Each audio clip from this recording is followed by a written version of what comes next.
going to be talking about illness and death in Judaism. Let me just upload our presentation. And it's called Bikur Cholim. Bikur means visiting. Cholim means sick in plural. And it's really the issues of dealing with illness and sickness. Visiting the sick is a very, very important mitzvah. We're going to talk about how important it is. And it's something, that happens to people as they get old, but also people who are younger, etc. And it's very interesting. There are cultural differences, especially I've seen it since I've arrived here. There are cultural differences between practices that Judaism advocates for and American cultural practices of visiting the sick. So we'll deal with that, and it's in a conversation. So if people have any thoughts or questions or observations, please share that with us as well. What's the difference between illness and sickness? No, it's just parallel, words. They're really the same. Yeah, at least from the way I understand it. There's a beautiful introduction about this topic that I wanted to read to you from page 279 in this wonderful book, The Observant Life, which is really accompanying our lecture, our series here of lectures. And it goes like this: dealing with illness. The Jewish approach to illness and death is very much akin to its approach to birth and life. Life is a gift and a blessing. We give thanks to God every day for the gift of life, but recognize that we are mortal and that our time in this world is limited. Sorry, just mortal. Sure. Yeah, okay. Mortal, and that our time in this world is limited. We believe that while death is the end of earthly life, it is not the end of our existence. And so the following words are found in our daily prayers. My God, the soul you have given me is pure. You created it, you fashioned it, you breathed it into me, and you keep it alive within me, just as surely as it is you who will take it from me on the day of my death, only to return it to me in the distant future. For the moment, however, and as long as my soul is within me, I give thanks to you, Adonai, my God, and the God of my ancestors, sovereign of all existence, ruler over all souls. Praised are you, Adonai, who is capable of restoring the souls to bodies long dead and gone from the world. Okay, it's beautiful, a blessing, and really a beautiful passage that reflects that belief that our lives are at the hands of God. Just as we get the soul on earth, we are supposed to tend to it and take care of it as we live here, and our actions reflect on that when we give it back to God on the day that we pass away. And this really is also a point to talk about the issue of the sanctity of life. The sanctity of life in Judaism is the most important thing. There's nothing that overrides the sanctity of life in Judaism, and as opposed to many other cultures that spare lives, and that just that discourse that you could spare someone's life, it comes to show of different values, and especially in ancient times, the sanctity of life, that idea was radical, because in many other cultures and religions, life was something cheap, and it really depended on what kind of sect you're born into, what kind of who are your parents, and and your life was much more expendable. And in Judaism, everyone's life is equal in that regard and holy. So the sanctity of life is a very important concept. Which leads us to the next question here in line.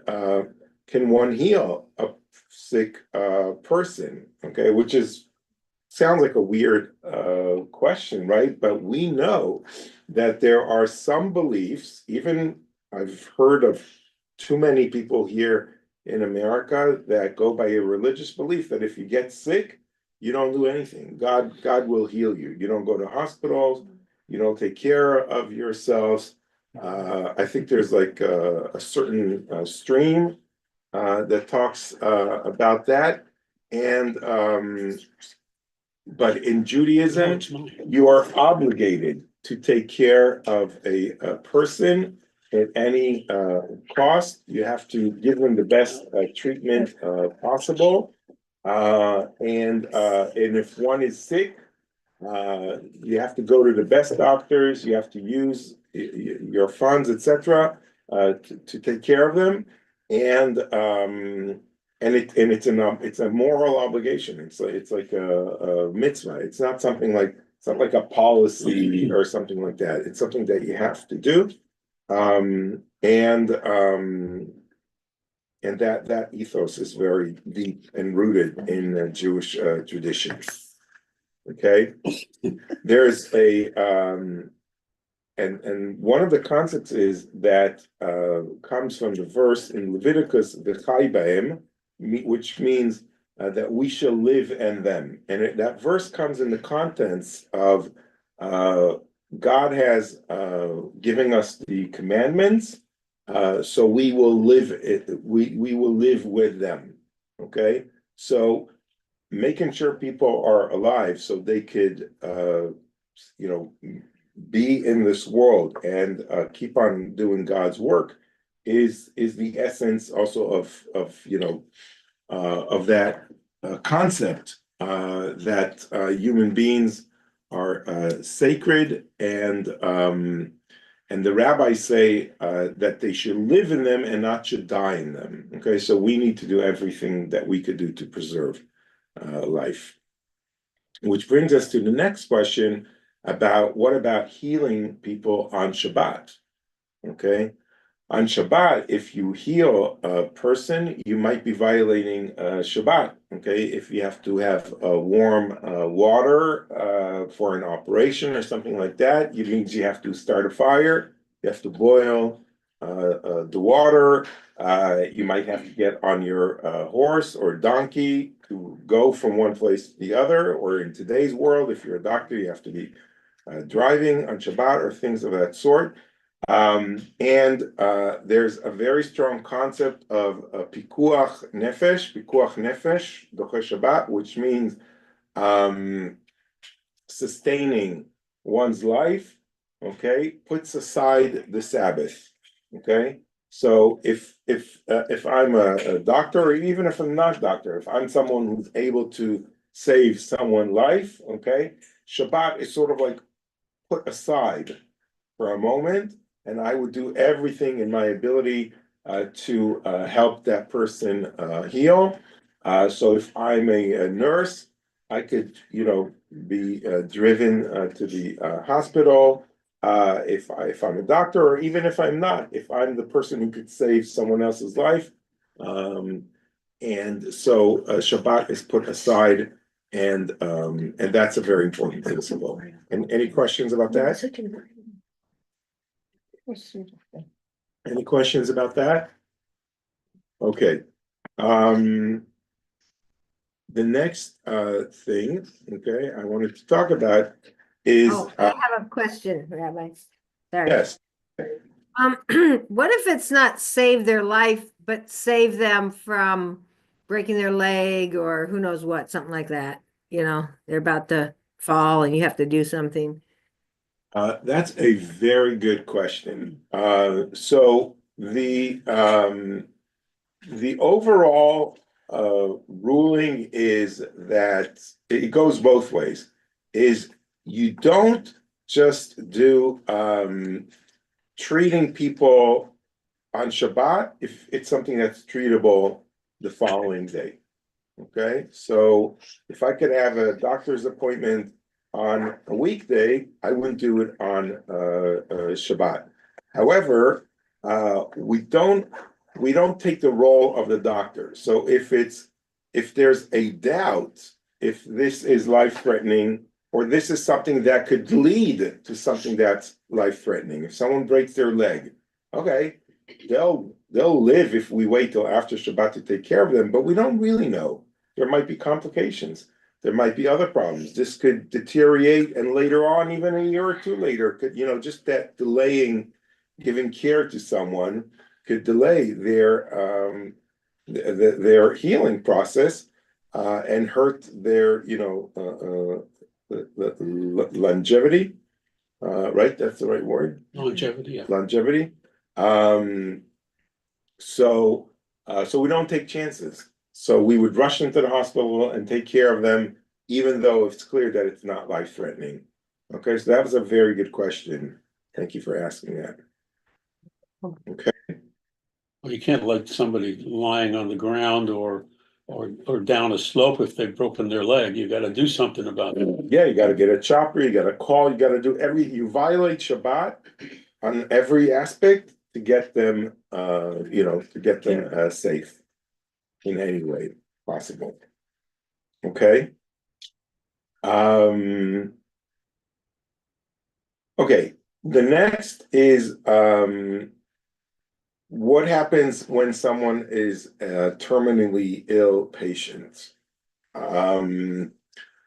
So that's a very interesting question. And we talked about before that the sanctity of life requires us to do anything in our power to keep people alive, to make sure that they are healthy and keep living.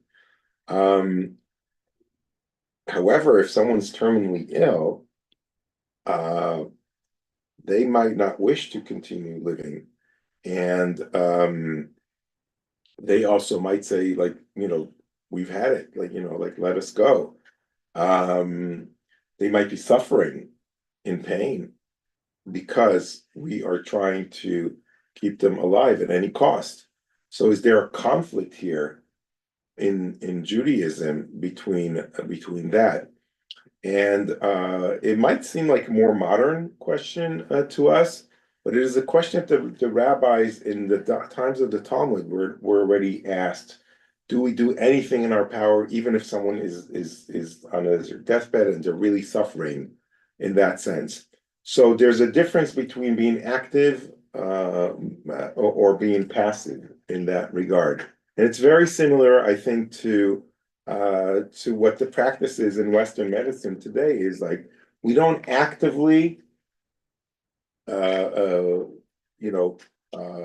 make someone die. We don't speed up their death in that regard. Even if someone is suffering, okay, we don't take their lives or somehow speed it. But we don't have to keep them alive at any cost, meaning we don't have to add care to them that will keep them alive at any cost if we don't have to, like plugging them to machines or anything like that. Yeah. And the story in the Talmud goes like this. I'm sorry, was there a question? No, I was just, saying it, feed them intravenously or. Yeah, right. Yeah, you don't have to do these things. Once a doctor determines, it really depends on the doctor that they determine that there's really no hope anymore.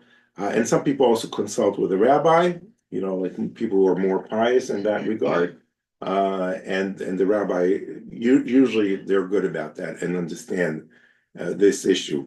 And the story in the Talmud goes like this. It's about one of the biggest rabbis of the times, which was called Rebbe, which is rabbi, and he's the author actually of the Mishnah, the great Mishnah. And on his deathbed, all the rabbis got together and prayed for him that he won't die.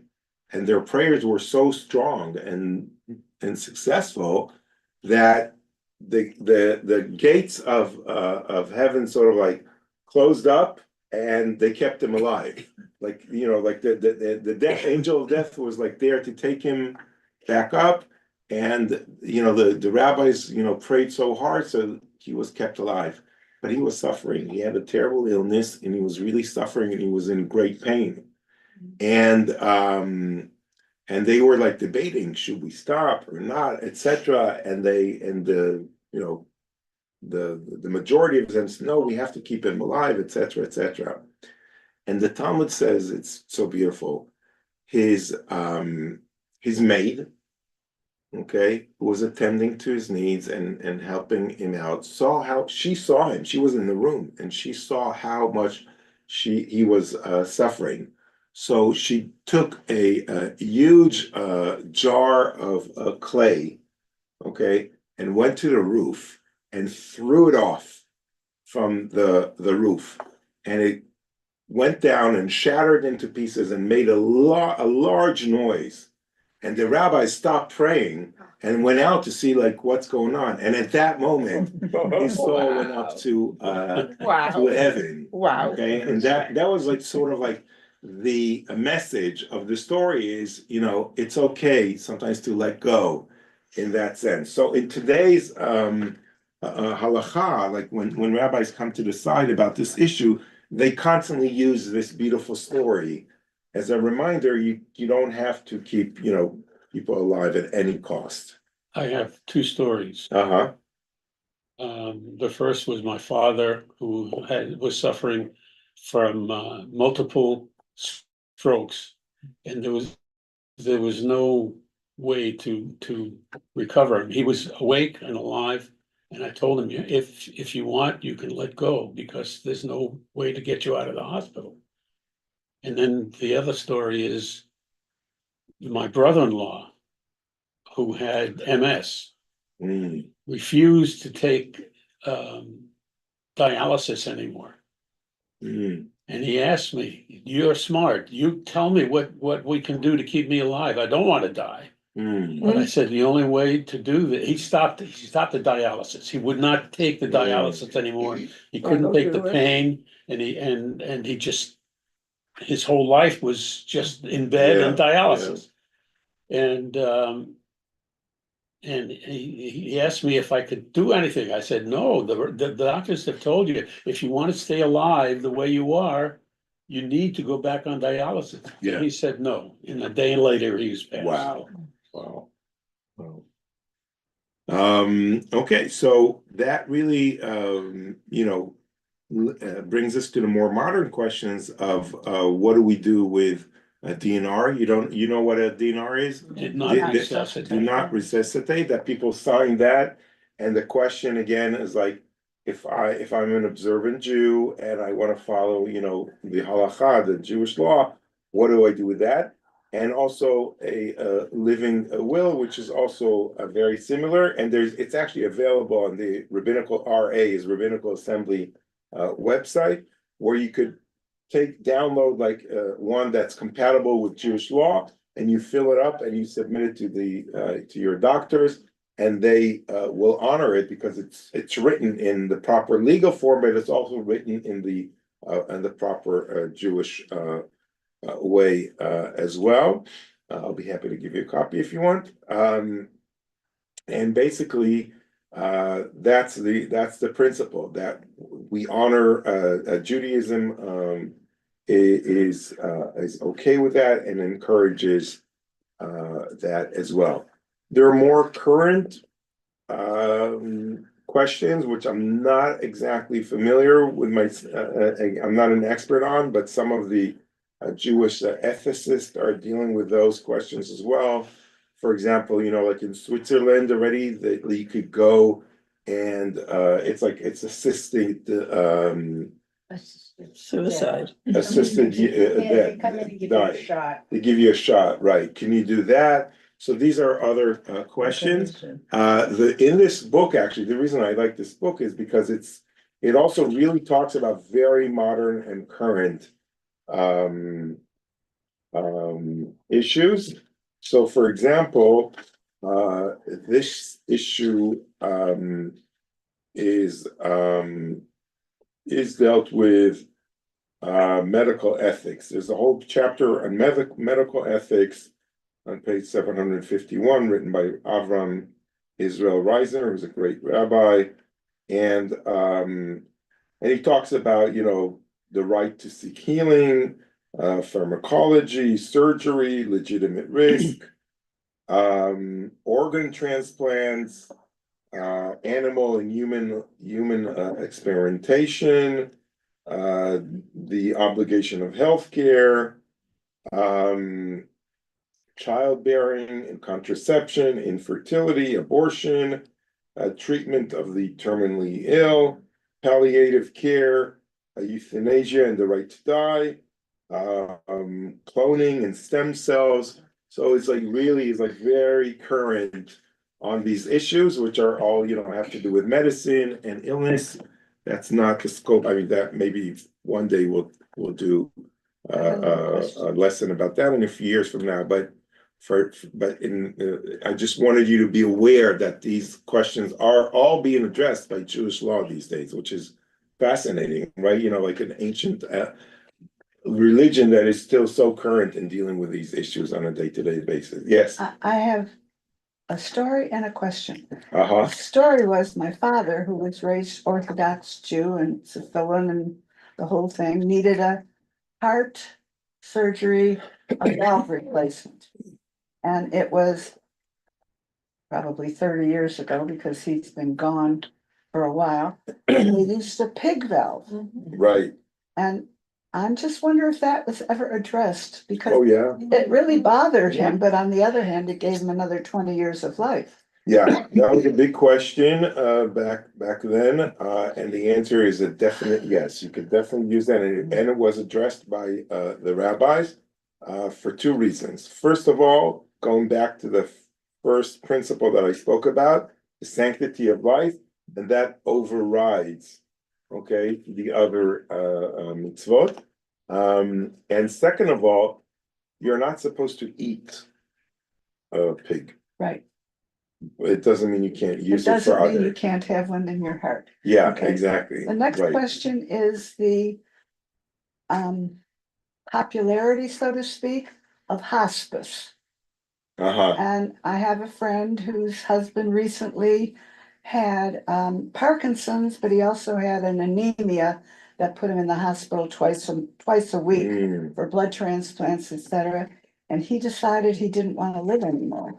And I think the hospice helped him die with either morphine or I don't know what, but she was so angry with him for choosing to leave her when there was still life in him. I mean, he wasn't in a lot of pain. It was just the quality of his life. He was very weak and he had to go to the hospital twice a week. Yeah, no, I understand, but yeah, these are exactly the dilemmas you're talking about. Yeah, Just a hospice is not about euthanasia. It's not about assisted termination. right. It's No, just it's about not. palliative care. Yeah, right. But they don't actively try to No, keep you They'll alive. just make you comfortable. Right. It's palliative Yeah. care mostly. Yeah, exactly. Yes. Yes, Rabbi, I have a story like with me, maybe 30 years old, 30 years long ago. So, so I was going to synagogue, and they told me there is program that they can find somebody in America and connect it with me, and they would teach me to say prayer. And it was, and this woman from New York, I never saw her. She just called me, and believe it or not, she did teach me to say at a half what what is this? Yeah, right. Yeah, okay. And believe it or not, I knew this by memory. Okay. And believe it or not, in this synagogue on Rosh Hashanah, I remember, I read this prayer, like, and everybody was. Now, I don't remember anything. I cannot say a word. So I had with her conversation for like long time because she taught me this. And one day, okay, she told me about her story. She was a wife of very prominent rabbi in New York. And they had a son, I remember, he was 3 years old, and he knew all our prayers. So she talked about this. Okay, well, And but one day- how is this related to our topic? And now I'm saying, Yeah, and one day she told me, do you know what she said? I supposed to die because I had some illness. But cure was stem cell therapy. It was Mhm. stem Oh, okay, cell. that's And interesting, her yeah, husband, yeah, big rabbi, you yeah, know what? And she said, I'll tell you my secret. yeah. I went for this therapy. Uh-huh. Okay, so there are So I different, there are never different saw- approaches. so I you know, know what? but I want to go back to our topic, but there are different Yes, but what I'm approaches. saying, this is like. Yeah, I understand.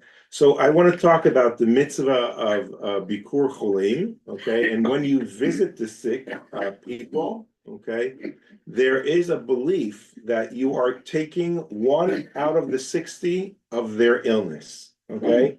When you, okay, and which is very, very interesting concept, okay? 1 out of 60, so What is 60? it's like it's like a percentage. It's okay, so it's like 1%? yeah. Well, it's not 1%. It's like yeah. You give them some Well, relief. 1 out of 60 is 60, 0.6%. Well, 1 out of 100 is 1%. 1 out of 60 is Okay, oh, I get 1 it. point Okay. something. Yeah. 0.6. 1.6. Okay, thank you. In that regard, that saying comes to encourage people to go and visit the sick. And there is something that's blocking people from going to visit sick people. And that's a very psychological thing that we sort of like need to train our minds to get beyond. First of all, we don't want to bother people, right? It's like they're sick, they're taking care of their issue, and they want their privacy, which is fine, but we don't always know that. We need to reach out if it's a friend, if it's someone that we know, even if it's not a close friend. Just the fact that we come there and show up and show that we care is a big thing. It gives them hope. It gives them hope. People care about. I'm not alone. Okay, so it could be very, very meaningful. I see that time and time again, my whole life about how important it is for people. And believe me, if they can't have you, they'll tell you. Okay? It's like, I'm sorry, I'm too tired. I can't have visitors now. They will say that most of the time. And also, it's very interesting. I once read a research about giving bad news to patients and cancer patients and how doctors deal with that. That even doctors don't always know how to give news to people because they want to sort of like run away from giving the bad news, or they don't want to interact with people. It's like, it sort of like guards me, like that notion is like, if I won't share with you the bad news, or I won't visit someone sick, maybe it will guard me somehow. Okay, it's like a psychological barrier that it's not true. Okay, but these are things that prevent us from going and visit the sick. So we should be aware of them, but we should overcome them, because the mitzvah of being there for someone else is really so important in that regard. How do you overcome that? The psychological fear. First of all, I think you have to think about it in a rational way. Like, if I visit someone sick, will I become sick? No. Probably not. Okay. I mean, unless there's an infection in the hospital, or maybe but then you can't go visit them, not because for psychological reason, it's for Safety. for safety. Yeah. You have to be, during COVID, I think we've all experienced this, right? It's like watching loved people in pain, suffering, and we weren't able to help them. That was like really very bad. But if that's not the case, so visiting them is really important. So we need to put like these two values and overcome our fear. You know, when I've been in the hospital and people have visited me, what happens really is they drain my energy. Mm, You know, because when somebody walks into the room, you sit up, you make conversation, and when they leave, you're practically a dead dish rack. You know, okay. so my So thing you is- need to know your limits. Well, Yeah. what I think is helpful is a telephone call, A what? a telephone call. Sometimes, yeah. Yeah, You know what? just so I know you care, and that's good enough. But that's very personal. Yeah. For me personally, telephone is draining. Like if someone is there in the room and I could talk to them, that's much, Much better. it for you. uplifts me, it gives me and phone is like, it's something that's in my ear, it's like, it's like it's very individual. So some people really appreciate the visits. So, and some people it's hard on them. But I think. So I think we need to ask the patients and see if it's, we can't just, oh, hi, I'm here and I'm bringing, the whole congregation with me and here are balloons and chocolates and, and like, well, you can't do that. So then the next rule, which is in the Talmud, you only start visiting people after the third day The Yeah. third day of of what? their sickness, of their illness. Wow. Okay, you don't, I mean, there are exceptions to the rule. And the exceptions are, if that person is dying, or if you're a close relative, you're the son or daughter of someone who's like, very ill, so that rule doesn't apply to you.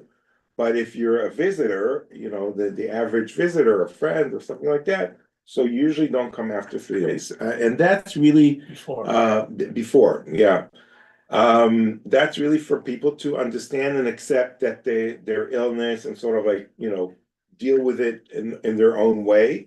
And then they're kind of like ready. After 3 days, they're ready, they'll be more ready maybe to accept visitors, and it will be more effective. That's sort of like the thinking of the rabbis when they made that rule. Would this be something that our synagogue could have as somewhat of a friendly visitor program? And the reason I'm asking this, We do. We have it. Yeah, we have an amazing committee. It's called the Caring Committee. Uh-huh. It's led by Edna Hyatt and Dan DeVries, Mhm. which are two wonderful human beings. And they go and they visit the sick in our community. They also visit the elderly that are sort of like bound home and are not able to come to our events anymore. They bring in like baskets for the holidays, like a challah for Rosh That's Hashanah good and to things know, like but how do that. they know who's sick? They make phone calls. They they're in touch with people, and they also get information from congregants. If you know of someone who's sick, Mhm. please let us know. You can let your office know. You can let me know. You can let Edna or Dan know. Has Okay. anybody told you about Evelyn? Yeah, Okay. she had her birthday. Yeah, Yeah, I 102. called her. I called her on her birthday. I'm planning on visiting her. I've been trying to reach her like she's 102. Evelyn who? Green. I don't know. She's a lady that comes on Saturday morning. Yeah, Very she's attractive. 102 years old. I used to There was a bring her. woman, I Yeah. forgot her name, who was in Now the she's a choir, company. She doesn't and she come was in. elderly, She much. wasn't said sick, she was close to but she death. wasn't driving That's been anymore. a month already, And so. she said to me, there should be some way that somebody could drive me and take me. And I said, yeah, that's a good idea. I Yeah. didn't do anything about it at the time. So one of the things that the committee is also trying to get people here, like driving them here, etc. And there are a lot of people that volunteer. Jerry, for example, brings Evelyn to services. He picks her up on Shabbat and does a great mitzvah with that. Okay, so these are good examples of what, and we encourage anyone here also to be part of this committee because they need help, like we have a lot of elderly in our I got community. another So point. calling There them, are visiting them, etc. teenagers that have to do community service to get their confirmation. I hear about some of them. They go to the dog shelter, they go to the here, to there. Visiting elderly people who aren't even sick. might be a nice community service for them. Yeah, we do that sometimes, there's someone did their Tikkun Olam project for their Bar Mitzvah project, and they went and did concerts in homes of elderly. I have another one who's gonna be doing that next year, so yeah, these are good ideas. So when you come and visit someone who's sick, you need to be there for them. You need to not overburden them, not talk about your problems in life, but listen to them. And also don't make them feel, worse about their problems. So, it's like, my friend had this illness and he died. And you Yeah. look terrible. Yeah, right, exactly. But also don't, and not the other way around. If someone's like really bad, like don't say you look wonderful and and tomorrow you'll be out of the hospital. Okay, so it's like making sense in that is obviously something that's important.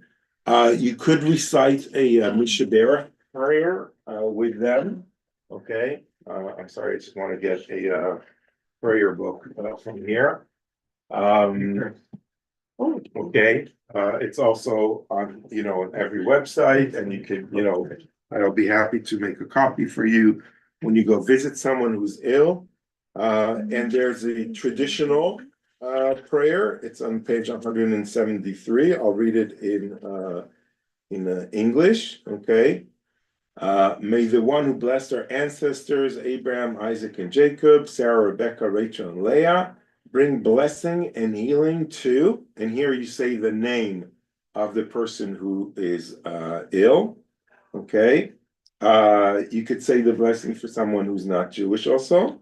May the Holy One mercifully restore him or her or them, if you're saying the prayer to a lot of people at the same time, to health and vigor, granting them spiritual and physical well-being, together with all others who are ill, and may God grant strength to those who tend to them. Though Shabbat is a time to refrain from crying out, we yet hope and pray that healing is at hand, and let us say amen. Okay, so a very interesting prayer, and also that insertion about Shabbat. Usually Shabbat is not a time where you cry out in a way that would make you sad, because Shabbat is a day of joy and happiness. But we remember the people who are sick and pray for their health at this moment, because we believe that healing people is again stronger than Shabbat. There is a very interesting prayer by Debbie Friedman that we read in our congregation. We actually sing it, okay? Which is Misha Berach Avotenu, Mekor Bracha Li'imotenu. Okay, so it's may the one who blessed our ancestors, the source of blessing for them. May the source of strength who blessed the ones before us help us find the courage to make our lives a blessing, and let us say amen.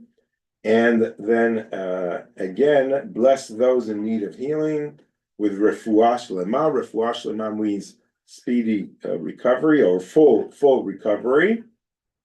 The renewal of body, the renewal of spirit, and let us say amen. Okay, so there are different blessings. There's more modern ones, or the more traditional ones, and there's also the tradition of saying psalms. There's different psalms. There's 150 psalms in the book of Psalms, and some of them are dedicated for health. Okay, so you read those psalms, and you could do that at the bedside of the person who is ill. It is very interesting to note that there are current studies about prayer, that they actually did real research in laboratories where they examined patients that people were praying for, as opposed to patients that people did not pray for. the percentage of healing among patients that were prayed for is so dramatically different that it's proven that if you pray for someone, they have a better chance of healing. It is shocking to read these studies. If you're a very rational person, and if you're not a non-believer, is like, how could this be? But that's the power of prayer, which is very interesting.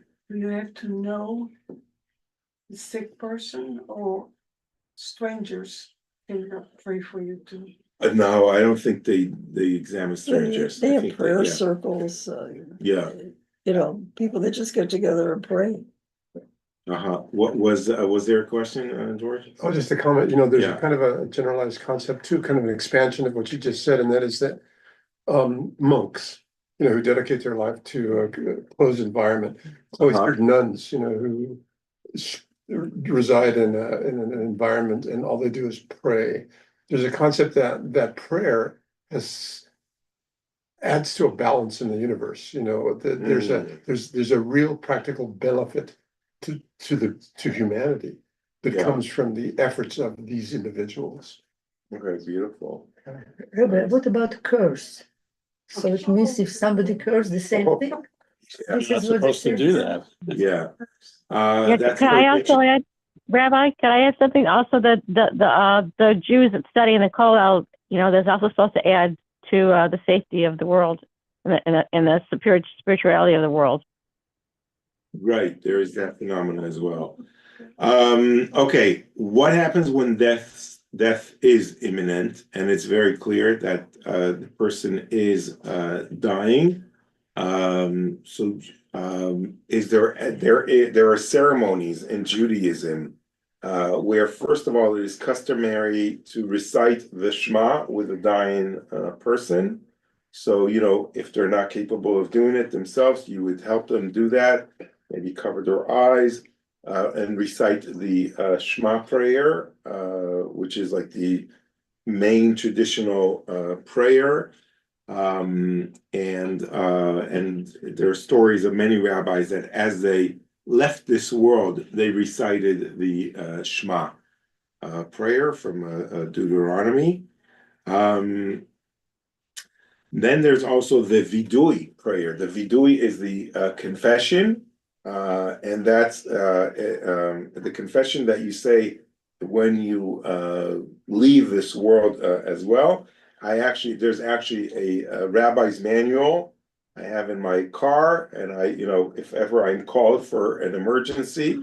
A few weeks ago, I was driving down Hawthorne Drive on my way to the valley for a rehearsal with our cantorial soloist and our accompanist, and the phone was ringing, and it was from Torrance Memorial, and they were asking if I could visit someone who was terminally ill, and I said, okay, I will make my way there in the evening.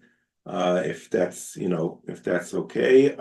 So they said, well, the doctors say that person has an hour to live. Oh, gosh. I pulled my car. I was actually going down off Hawthorne, like right there. I pulled there, and the nurse was waiting for me down in the lobby, and took me to the ICU.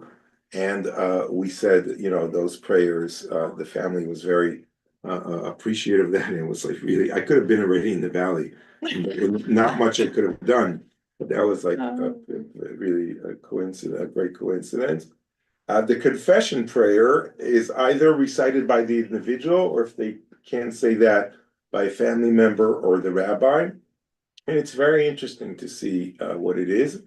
May God, my God and God of my ancestors, accept my prayer. Do not turn away. Forgive me for all the times I may have disappointed you. I'm aware of the wrongs I have committed. May my pain and suffering serve as atonement. Forgive my shortcomings, for against you I have sinned. May it be your will, Adonai, my God and God of my ancestors, that I live now with a clear conscience and in accordance with your will. Send a refuah shlema, a complete healing to me and to all who suffer. My life and death are in your hands, Adonai, my God. May it be your will to heal me. Guardian of the bereaved, protect my beloved family. Our souls are bound together. In your hands lies my spirit. And it ends with saying, Shema Israel, Adonai Eloheinu, Adonai Echad. Hear, O Israel, Adonai is our God, Adonai is one. And then you complete by saying, Adonai is God, which are the last words that we say in our Yom Kippur prayer. Okay, the last moments of Ne'ilah is we say, Adonai wa Elohim, Adonai is God. So when you are leaving this world, these are the words like you say at the end of Yom Kippur, which is interesting, right?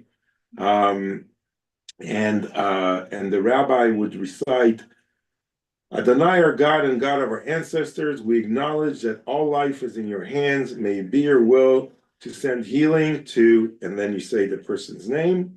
Yet, if the end is imminent, may it reflect your love and atone for all those times that this person could have done better. Grant him or her the reward of the righteous and give him or her eternal life in your presence. Okay, so that's how it will would conclude. I've had the, I guess, privilege to say this prayer with some people, and I